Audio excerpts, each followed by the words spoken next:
Greetings, everyone. My name is Andy Lemafa. I am running for the mayor of eThekwini, but that's not the matter I want to discuss today.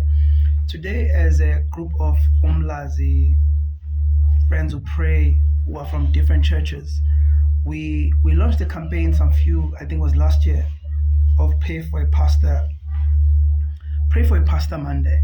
We wanted to encourage believers to bring their own leaders, your own pastor, bring him before the Lord. Sacrifice 1 hour, just 1 hour, to pray for your pastor, pray for his wife, pray for his family, pray for their well-being, and just pray that the Lord's grace in his life may be established. Pray for his purity.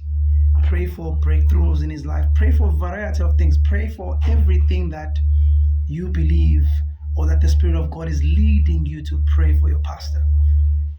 We believe that strong pastors make strong churches, and strong churches make very flourishing communities. I work in communities as a community development consultant day in, day out. And besides that, I'm part of a pastoral team in my church. I get to see the difference between someone who is in church, who is saved, who is a pastor, and someone who is not in church, who doesn't have a pastor. Besides them being saved, or someone who is in church but pastoral care may not be at that level that can make a difference in their daily life. And hence, for me, one of the simplest things that we needed to do then was to pray for pastors. We need pastors to be strong. We need churches to be strong. We need pastors to be flourishing. We need pastors to be flowing in the grace that God has given them more than they've ever before, especially when times are becoming darker and things are becoming bad out there. And for me, I work in communities. I could tell you right now, one of my colleagues who has an organization has been telling me that the current stats in one section of Umlazi, the stats of rape cases they pick up per month in schools are around 250. So you can imagine if social workers who work with kids are discovering that kids are being raped at home, and those cases are not reported because maybe they are done by Baba Mdala or an uncle or a cousin, or it's something that is also not even realized as rape. You begin to realize the big gap. And this colleague of mine is a church leader who started an organization that works in schools to provide social care.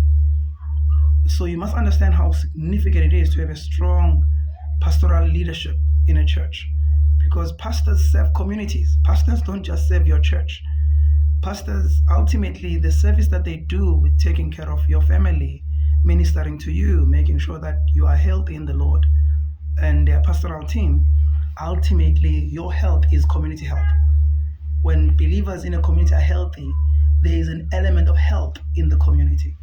So when we are spiritually healthy, the church becomes exactly what is the salt of the earth. But the key issue is those who are called to lead churches need to be strong. Because the Bible tells us, wisdom is judged by her children. So we know the kind of pastoral care according to what that pastoral care produces. So we want that pastoral care to be full of grace, energy, life, prosperity, insight, wisdom, character, integrity, healthy homes, all kinds of things that when you read what kind of a person must lead church, in Timothy and in Titus, we're given a clear picture of what that person should look like. And that's our actually prayers pay. We can just pray for them to be that an overseer should be in this way. So I want to just say to each and every believer, let's pray for our leaders. Spend just 1 hour, just praying for your pastor and his family and your pastoral team in your church. I believe this will begin to make a difference in your church that can never be compared. And we want pastors to know that as believers, we care for them. We dedicate a particular time, not to do anything else, but to pray for them. It will even decrease gossip, because you'll begin to travail in prayer for leaders to be strong, for leaders to be safe, for leaders to be pure. So we're relaunching as 24/7 Prayer Umlazi. We're relaunching this campaign. We're going to be posting things on various platforms on social media to encourage believers that every Monday, it's a Pray for a Pastor Monday. And we also in future want to add country leaders, that once a Monday, you pick one minister, or you pick a mayor, or you pick someone who's in leadership somewhere, and you pray for them. When leaders lead well, we become well as citizens. So we need leaders to be doing their job very well. We need them getting wisdom. We need them making decisions. If our leaders are doing well, we will do well. And sometimes we don't connect that sometimes our suffering is because leadership is not good. We suffer when leaders are not doing good. We suffer when leaders are bad. But when leaders are great, we prosper. So leadership is a system. It's our system. Leaders don't belong to themselves. Leaders belong to us. They are a gift from God given to us as people. So if we don't take care of our gifts, what then happens to us? If a gift is designed to be giving you shade, giving you resource, it's a conduit for your well-being. So I want us to pray for leaders. I want you to consider, pick any leader. Instead of complaining about what the president is doing, take some time, pray for him. If ever you're complaining about the MEC is not doing that he's a leader we have right now. I have many issues with people who lead because I'm called into leadership, but I still kneel and pray for them because I believe that when leaders lead well, I'm going to be good.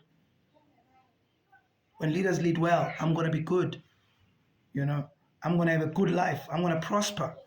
So we want our leaders to be righteous because when the righteous are in power, when they're in charge, life's good. So I want to encourage you as a believer, join our Pray for a Pastor Monday and pray for a leader in future, and let's prosper together.